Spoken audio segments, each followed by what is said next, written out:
This week saw one of the largest deployments of PNG military. 100 PNGDF officers, including 76 members of the country's Igam Barracks-based engineering battalion.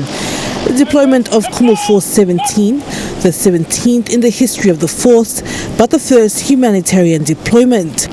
People of Papua New Guinea behind you, and we'll be closely monitoring your professionalism as we assist our friends who have been affected by the bushfire.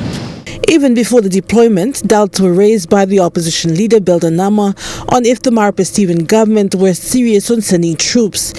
8 days later, after Prime Minister James Marape's announcement to have 1,000 PNGDF soldiers on standby to assist Australian bushfire relief efforts, the first 100 troops were in Port Moresby ready to be airlifted by Australian Air Force aircraft C-130.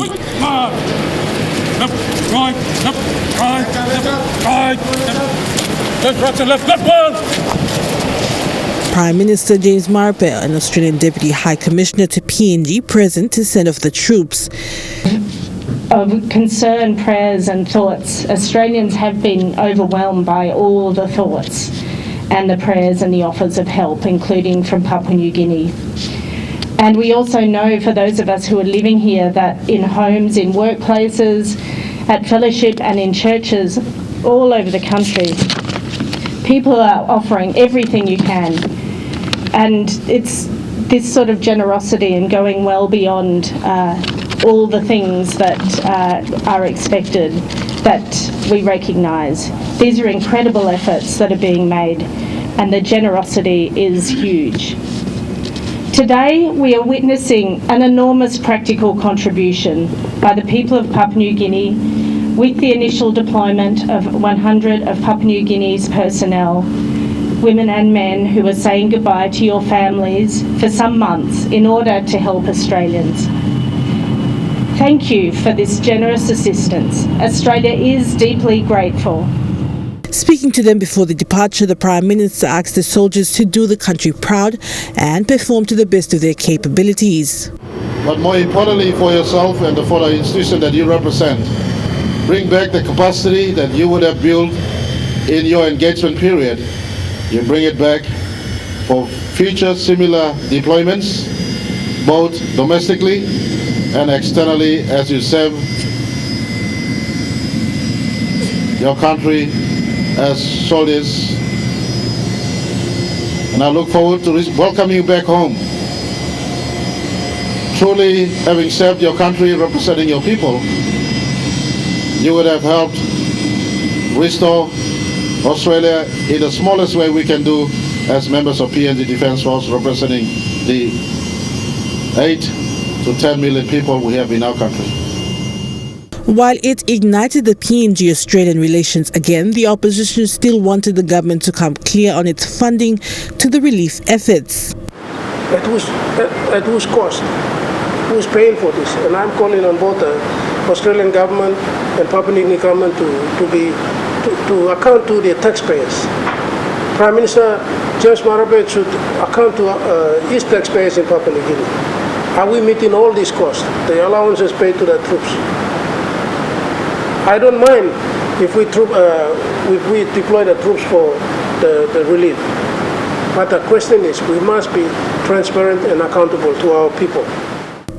While the Prime Minister has yet to speak to the media on remarks made by the opposition leader, he did visit the PNG Hearts Australia Fire Appeal to launch fundraising efforts. There, the Prime Minister stated that the Cabinet felt that the deployment of Kumul Force 17 had no price tag to it and showed PNG's commitment in assisting Australia. I was advising Minister Mori yesterday. Government's contribution, possibly, and they've appreciated. They said,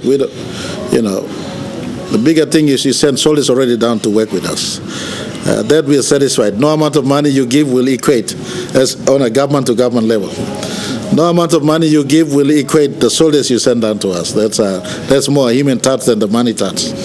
The efforts of civil society in raising funds to assist Australia was also acknowledged this week, with Marape also announcing a cabinet submission to have PNG Hearts Australia Secretariat recognised as the overall fundraising committee for the country.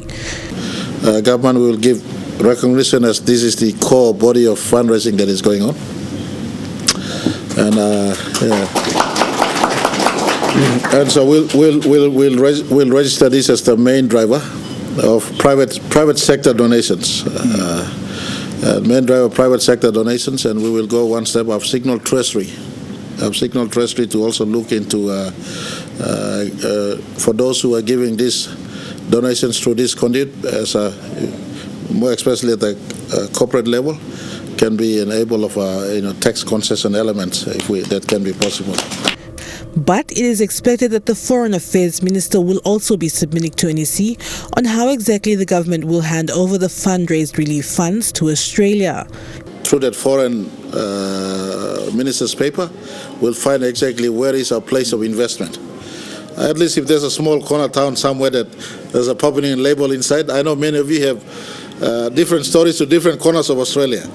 But if you all can agree that whatever we collect, we just make intervention in one place, and that's our Papua New Guinea citizens and business direct intervention, then that should be good. But I can't preempt the final undertaking or outcome that will.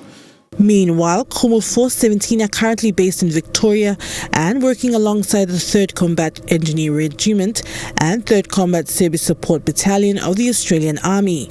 They have been tasked to do clearance, rebuilding bridges and rescuing of native wildlife.